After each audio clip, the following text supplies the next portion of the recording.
Hello guys, welcome back to Priya cooking YouTube channel. ಇವತ್ತಿನ recipe ಏನು ಮಾಡೋದು ಅಂತ ನೋಡ್ಕೊಂಡು ಬರೋಣ ಬನ್ನಿ. ಇವತ್ತು ನಾನು ಅಕ್ಕಿ ಮಸಾಲೆ ರೊಟ್ಟಿ ಮಾಡ್ತಾಯಿದ್ದೀನಿ. ನಾನು ಅಕ್ಕಿ ರೊಟ್ಟಿ ಮಾಡಲಿಕ್ಕೆ ನಾನು ಇಲ್ಲಿ ಅಕ್ಕಿ ಹಿಟ್ಟನ್ನು ಇಷ್ಟು ತೊಗೊಂಡಿದ್ದೀನಿ. ನನಗೆ ಇಷ್ಟು ಸಾಕು, ನಿಮಗೆ ಎಷ್ಟು ಬೇಕೋ ಅಷ್ಟು ಅಳತೆಯಲ್ಲಿ ನೀವು ತೊಗೊಳ್ಳಿ. ಅದಕ್ಕೆ ನಾನು ಸ್ವಲ್ಪ ಅಜ್ವಾನ ಹಾಕ್ಕೊಂಡಿದ್ದೀನಿ, 2 ಟೇಬಲ್ ಸ್ಪೂನು. ಹಾಗೆ 1 ಟೇಬಲ್ ಸ್ಪೂನು ಜೀರಿಗೆ ಹಾಕ್ಕೊಂಡಿದ್ದೀನಿ. ರುಚಿಗೆ ತಕ್ಕಷ್ಟು ಉಪ್ಪು ಹಾಕ್ಕೊಂಡಿದ್ದೀನಿ. ಇದನ್ನು ಇವಾಗ ಎಲ್ಲ ಮಿಕ್ಸ್ ಮಾಡ್ಕೊಳ್ಳೋಣ. ಮೊದಲಿಗೆ ಮಿಕ್ಸ್ ಮಾಡ್ಕೋಬೇಕಿದು. ಪಲ್ಯ ಹಾಕಿದ ನಂತರ ಮಿಕ್ಸ್ ಮಾಡಿದ್ರೆ ಉಪ್ಪು ಚೆನ್ನಾಗಿ ಮಿಕ್ಸ್ ಆಗೋದಿಲ್ಲ. ಈ ಥರ ಎಲ್ಲ ಮೊದಲೇ ಮಿಕ್ಸ್ ಮಾಡಿಕೊಂಡು ಇಟ್ಕೋಬೇಕು ನಾವು. ಇವಾಗ 1 ಮೀಡಿಯಮ್ ಸೈಜ್ ನಾನು ಈರುಳ್ಳಿ ತೊಗೊಂಡಿದ್ದೀನಿ. ಅದನ್ನು ಈ ಥರ ಸಣ್ಣ ಸಣ್ಣದಾಗಿ ಕಟ್ ಮಾಡ್ಕೋಬೇಕು. ದಪ್ಪ ದಪ್ಪ ಆಗಿದರೆ ರೊಟ್ಟಿ ಚೆನ್ನಾಗಿ ಬರೋದಿಲ್ಲ, ಹರಿದು ಹೋಗುತ್ತೆ. ಅದಕ್ಕೆ ಸಣ್ಣ ಸಣ್ಣದಾಗಿ ಕಟ್ ಮಾಡಿ ಹಾಕೋಬೇಕು. ಹಾಗೆ ನಾನು ಇಲ್ಲಿ ಕೊತ್ತಂಬರಿ ಸೊಪ್ಪು ಹಾಕೋತಾ ಇದ್ದೀನಿ. ಎಷ್ಟು ಬೇಕೋ ಅಷ್ಟು ಹಾಕ್ಕೊಳ್ಳಿ ನೀವು. ನಾನು ಇಲ್ಲಿ ಸಣ್ಣ ಸಣ್ಣದಾಗಿ ಕಟ್ ಮಾಡ್ಕೊಂಡಿದ್ದೀನಿ, ಅದನ್ನು ಹಾಕೋತಾ ಇದ್ದೀನಿ. ಹಾಗೆ ಒಂದು 4 ರಿಂದ 5 ಮೆಣಸಿನ್ಕಾಯಿ ಕಟ್ ಮಾಡಿದ್ದೀನಿ ಸಣ್ಣ ಸಣ್ಣದಾಗಿ. ನಿಮ್ಮ ಖಾರ ನೋಡಿ ಹಾಕ್ಕೊಳ್ಳಿ ಎಷ್ಟು ಬೇಕಷ್ಟು. ಹಾಗೆ ಇಲ್ಲಿ ನಾನು ಸಬ್ಬಸಿಗೆ ಪಲ್ಯ ಕಟ್ ಮಾಡಿ ಕ್ಲೀನಾಗಿ ತೊಳ್ಕೊಂಡು ಕಟ್ ಮಾಡಿದ್ದೀನಿ. ಇದನ್ನು ಇವಾಗ ಎಲ್ಲ ಹಾಕೋದಾಗಿದೆ. ಇವಾಗ ಎಲ್ಲ ಮಿಕ್ಸ್ ಮಾಡಿ ಇಟ್ಟುಕೊಳ್ಳೋಣ. ಇವಾಗ ಹಾಗೆ ಇಟ್ಟು ಸಣ್ಣ ಸಣ್ಣದಾಗಿ ಕಟ್ ಮಾಡ್ಕೋಬೇಕು.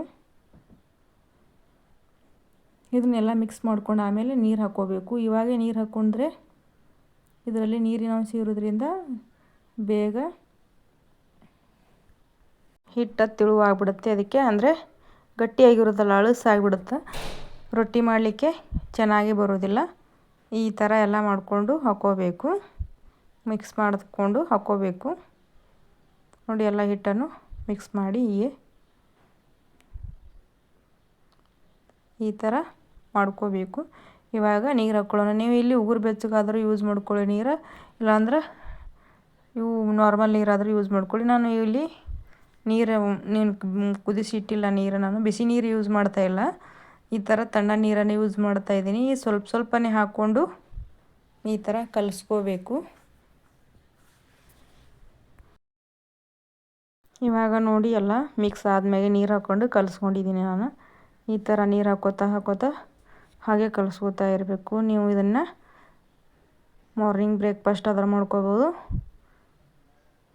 ಸಂಜೆ ಟೈಮಲ್ಲೂ ತಿನ್ಬೋದು. ಇದು ಸಬ್ಸಿ ಪಲ್ಯ ಹಾಕಿದ್ರಿಂದ ಚಿಕ್ಕ ಮಕ್ಕಳು ತಿನ್ನೋದಿಲ್ಲಲ್ಲ, ಅದನ್ನು ಈ ಥರ ಮಾಡಿ ಆದ್ರೂ ಕೊಡ್ಬೋದು. ಅವರಿಗೆ ಇಷ್ಟಪಟ್ಟು ತಿಂತಾರೆ. ಇದು ಗೊತ್ತಾಗೋದಿಲ್ಲ. ಈ ಥರ ಮಾಡಿಕೊಂಡ್ರೆ ದೊಡ್ಡವರು ಹಿಡಿದು ಚಿಕ್ಕವ್ರ ತನೂ ತಿನ್ಬೋದು. ನೀವು ಇದನ್ನು ಟಿಫಿನ್ ಬಾಕ್ಸ್ ಆದರೂ ಹಾಕಲಿಕ್ಕೆ ನಡೀತೈತಿ, ಏನೂ ಆಗೋದಿಲ್ಲ. ಅಷ್ಟು ಚೆನ್ನಾಗಿ ಮಾಡ್ಕೊಳ್ಳಿಕ್ಕೆ ಬರುತ್ತೆ. ಇದು ಈಸಿಯಾಗಿ ಮಾಡ್ಕೋಬೋದು. ನೀವು ಏನೂ ಇರಲಿಲ್ಲ ಅಂದರೂ ಫಟ್ ಅಂತ ಇದೊಂದು ರೆಸಿಪಿ ಈಸಿಯಾಗಿ ಮಾಡ್ಕೋಬೋದು. ನೀವು ಅರ್ಜೆಂಟ್ ಇದ್ರೂ ಬೇಗ ರೆಡಿ ಆಗಿಬಿಡುತ್ತೆ. ಇದ್ರ ಜಾಸ್ತಿ ಏನು ಟೈಮ್ ಬೇಕಾಗಿಲ್ಲ. ಇದಕ್ಕೆ ಒಂದು 10 ನಿಮಿಷದಲ್ಲಿ ರೆಡಿ ಆಗ್ಬೋದು. ಇದಕ್ಕೇನು ಜಾಸ್ತಿ ಇಂಗ್ರೀಡಿಯೆಂಟ್ಸ್ ಏನು ಬೇಕಾಗಿಲ್ಲ. ಈ ಥರ ಮಾಡಿ ಫಟ್ ಅಂತ ಮಾಡಿಕೊಡ್ಬೋದು ನೀವು, ಬೇಗನೆ ಆಗುತ್ತೆ. ಇದಕ್ಕೆ ಸೈಡಿಗೆ ಶೇಂಗಾ ಚಟ್ನಿ ಅಥವಾ ಕೊಬ್ಬರಿ ಚಟ್ನಿನಾದರೂ ಮಾಡ್ಕೋಬೋದು ನೀವು. ಅದನ್ನು ಈಸಿಯಾಗಿ ಇದೆ ಚಟ್ನಿನೂ. ಈ ಥರ ಹಿಟ್ಟು ಕಲಸ್ಕೊಂಡಿದ್ದಾಗಿದೆ ನೋಡಿ. ನಾನು ಈ ಥರ ಹಿಟ್ಟು ಎಲ್ಲಿ ಅಂಟ್ಕೋಬಾರ್ದು, ಈ ಥರ ಕಲಿಸಿಟ್ಕೋಬೇಕು. ನೋಡಿ, ನಾನು ಕಲಿಸಿಟ್ಟು ಒಂದು 5 ನಿಮಿಷ ಮುಚ್ಚಿಟ್ಟಿದ್ದೀನಿ. 5 ನಿಮಿಷ ಮುಚ್ಚಿಟ್ಟಾದ್ಮೇಲೆ ನಾನು ನಿಮಗೆ ಮಾಡಿ ತೋರಿಸ್ತೀನಿ. ಇವಾಗ ನೋಡಿ,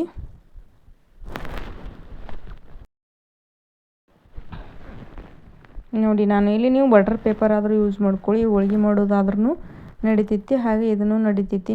ನಾನು ಇಲ್ಲಿ ಎಣ್ಣೆ ಪಾಕಿಟ ಕಟ್ ಮಾಡಿ ಅದನ್ನು ಅದರ ಮೇಲೆ ಮಾಡ್ಕೊತಾ ಇದ್ದೀನಿ. ಇದು ಡೈರೆಕ್ಟ್ ತವಾ ಮೇಲೆ ಹಾಕಬಾರ್ದು ಎಣ್ಣೆ ಪ್ಯಾಕೆಟ.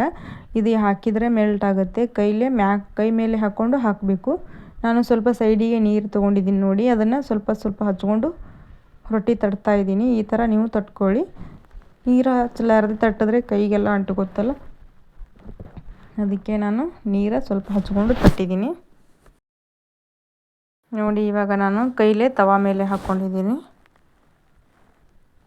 ನೋಡಿ, ಎಷ್ಟು ಚೆನ್ನಾಗಿ ಬಂದಿದೆ. ಇದನ್ನು ನೀಟಾಗಿ ಬೇಯಿಸ್ಕೋಬೇಕು. ಎಣ್ಣೆ ಸ್ವಲ್ಪ ಹಾಕಿದ್ದೀನಿ ನೋಡಿ, ಎಣ್ಣೆ ಹಾಕಿದ್ರೇ ಚೆನ್ನಾಗಿ ಬರುತ್ತೆ ಇದು. ನಾನು ಇಲ್ಲಿ ನಾನ್ ಸ್ಟಿಕ್ ಯೂಸ್ ಮಾಡಿಲ್ಲ ತವ, ಇದು ನಾರ್ಮಲ್ ತವಾನೇ ಯೂಸ್ ಮಾಡ್ತಾಯಿದ್ದೀನಿ. ನೀವು ಇದೇ ಥರ ಮಾಡ್ಕೊಳ್ಳಿ, ಇದರಲ್ಲೇನು ಬರ್ತೈತಿ ನಾರ್ಮಲ್ ತವ ಮೇಲೇನು. ಇದು ಐರನ್ ತವ, ನೀವು ನಾನ್ ಸ್ಟಿಕ್ಕಲ್ಲಿ ಯೂಸ್ ಮಾಡ್ಕೋಬೋದು. ಜಾಸ್ತಿ ಇವಾಗ ಯಾರು ನಾನ್ ಸ್ಟಿಕ್ ಯೂಸ್ ಮಾಡ್ತಾಯಿಲ್ಲ, ಇದರಲ್ಲೇ ಮಾಡ್ತಾಯಿದ್ದಾರೆ. ಇದೇನು ಅಂಟುಕೊಳ್ಳೋದಿಲ್ಲ, ಇದರಲ್ಲಿ ಚೆನ್ನಾಗಿ ಬರ್ತೀನಿ ನೋಡಿ ಯಾವ ಥರ ಬಂದಿದೆ ಅಂತ. ಈ ಥರ ನೀವು ಮಾಡ್ಕೊಳ್ಳಿ, ಚೆನ್ನಾಗಿದೆ.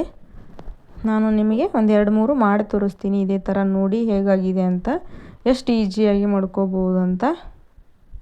ನೋಡಿ ಎಷ್ಟು ಚೆನ್ನಾಗಿ ಸಬ್ಬಸಿಗೆ ಸೊಪ್ಪು, ಮೆಣಸಿನ್ಕಾಯಿ ಕಾಣಿಸ್ತಾ ಇದೆ, ಚೆನ್ನಾಗಿ ಜೀರಿಗೆ, ಅಜ್ವಾನ. ಇಲ್ಲಿ ನೋಡಿ ನಾನು ನೆಕ್ಸ್ಟ್ ಯಾವ ತೋರ್ತು ಮಾಡಿದ್ದೀನಿ ಅಂತ. ಸ್ವಲ್ಪ ಕೈಗೆ ಹಾಕುವಾಗ ಸ್ವಲ್ಪ ಕೈ ಮೇಲೆ ಹಾಕುವಾಗ ಸ್ವಲ್ಪ ನೀರೇ ಹಚ್ಕೊಂಡು ಹಾಕ್ಕೋಬೇಕು, ಅದು ಕೈಗೆ ಅಂಟ್ಕೊಳ್ಳೋದಿಲ್ಲ ತವೆಯಲ್ಲಿ ಹಾಕಲಿಕ್ಕೆ. ನೀವು ಹಾಗೇ ಹಾಕ್ಕೊಂಡ್ರೆ ಅದು ರೊಟ್ಟಿ ಕೈಗೆ ಅಂಟ್ಕೊಂಡು ಬಿಡುತ್ತೆ. ನೋಡಿ ಎಷ್ಟು ಚೆನ್ನಾಗಿ ಬಂದಿದೆ ಅಂತ. ಈ ಥರ ನೀವು ಟ್ರೈ ಮಾಡಿ ನೋಡಿ. ನೋಡಿ ಎಷ್ಟು ಚೆನ್ನಾಗಿ ನೀಟಾಗಿ ಬರ್ತಿದೆ ರೊಟ್ಟಿ, ಪರ್ಫೆಕ್ಟಾಗಿ. ಇದು ಕ್ರಿಸ್ಪಿಯಾಗಿನೂ ಮಾಡ್ಕೋಬೋದು. ನೀವು ಜಾಸ್ತಿ ಬೇಯಿಸಿದ್ರೆ ತೀರಾ ಚೆನ್ನಾಗಿ ಬರುತ್ತೆ. ನಿಮ್ಗೆ ಯಾವ ಥರ ಬೇಕೋ ಆ ಥರ ಬೇಯಿಸ್ಕೊಂಡು ಬಿಸಿಯಾಗಿ ಮಾಡಿಕೊಂಡು ತಿನ್ಬೋದು ನೀವು.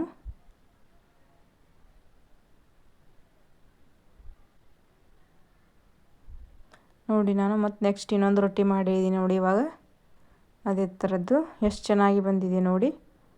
ಈ ಥರ ನೀವು ಮಾಡ್ಕೋಬೇಕು.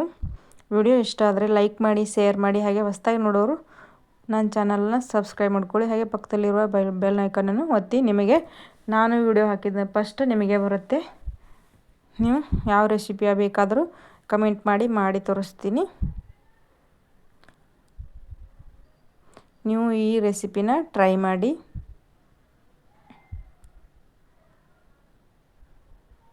ಎಷ್ಟು ಚೆನ್ನಾಗಿ ಬಂದಿದೆ ನೋಡಿ. ಸ್ವಲ್ಪ ಎಣ್ಣೆ ಹಾಕ್ಕೋಬೇಕು. ತಿರುಗಿ ಹಾಕಿದ ನಂತರ ಸ್ವಲ್ಪನೇ ಎಣ್ಣೆ ಹಾಕ್ಕೊಳ್ಳಿ, ಜಾಸ್ತಿ ಏನು ಅವಶ್ಯಕತೆ ಇರುವುದಿಲ್ಲ. ಇದು ಎಣ್ಣೆನೇ ಹಿಡಿಯುವುದಿಲ್ಲ, ಸ್ವಲ್ಪ ಟೇಸ್ಟಿಯಾಗಿರಲಿ ಅಂತ ಸ್ವಲ್ಪನೇ ಎಣ್ಣೆ ಹಾಕ್ಕೋಬೋದು. ಜಲ್ದಿ ಬೇಗ ಬೇಯುತ್ತಲ್ಲ, ಅದಕ್ಕೆ ಎಣ್ಣೆ ಹಾಕ್ಕೋಬೇಕು. ಇಲ್ಲಾಂದರೆ ಡ್ರೈ ಆಗಿರುತ್ತೆ. ಇದು ಅಕ್ಕಿ ಹಿಟ್ಟು ಇರೋದ್ರಿಂದ ಡ್ರೈ ಆಗಿರುತ್ತೆ. ಇವಾಗ ನೋಡಿ ಎಷ್ಟು ಚೆನ್ನಾಗಿ ಬಂದಿದೆ, ನಾನು ನಿಮಗೆ ತೋರಿಸ್ತಾ ಇದ್ದೀನಿ.